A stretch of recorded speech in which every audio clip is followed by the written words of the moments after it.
Travail serait très bonne. Et comme le rappelle le ministre du Travail, ainsi que la direction de France Travail, ce seraient des métiers bien rémunérés qui ont du sens. Déjà, fin 2025, on avait signé un partenariat avec l'armée de terre avec le même objectif. Valoriser, rendre attrayants les métiers, notamment celui de combattant, avec comme cible privilégiée les jeunes et les plus éloignés de l'emploi. France Travail a toujours informé sur les métiers de l'armée et de l'industrie, mais demain, France Travail va s'inscrire dans une promotion accrue des métiers militaires. Le partenariat renforcé et la mise en œuvre de cette cellule de recrutement ont aujourd'hui rien d'anodin. Dans le contexte actuel, la militarisation du service public de l'emploi est en marche. Avec le réseau pour l'emploi et l'application de la loi plein emploi qui met la pression sur le réseau et les usagers, France Travail devient aujourd'hui un outil de coercition des demandeurs d'emploi.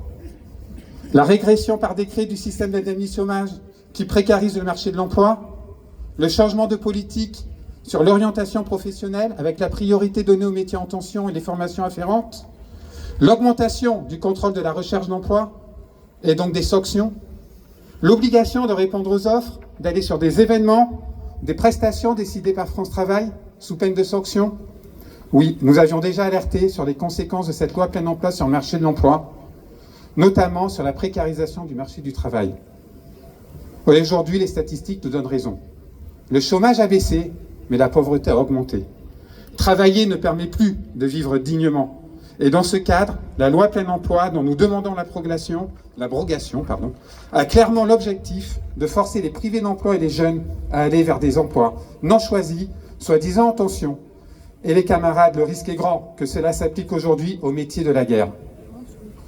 Le service public de l'emploi et ses partenaires du réseau pour l'emploi seront détournés de leur mission fondamentale pour servir des objectifs militaires. Les populations les plus jeunes, les plus fragiles, jeunes, précaires, chômeurs, deviendront les cibles privilégiées de cette politique. L'instrumentalisation de France Travail des missions locales au profit de l'effort de guerre est une dérive forte. Nous ne pouvons l'accepter. Nous tenons à rappeler que si la CGT France Travail n'est pas opposée au principe d'avoir une armée, c'est à condition bien évidemment que celle-ci soit tournée vers la défense du pays. Et nous nous inscrivons pleinement dans la création du pôle national de défense. Mais nous devons lutter aujourd'hui pour que les jeunes, les personnes en situation de précarité ne soient pas des victimes collatérales de la logique d'économie de guerre du gouvernement, dont le principal objectif est de réaliser des profits pour le secteur privé au détriment de nos services publics.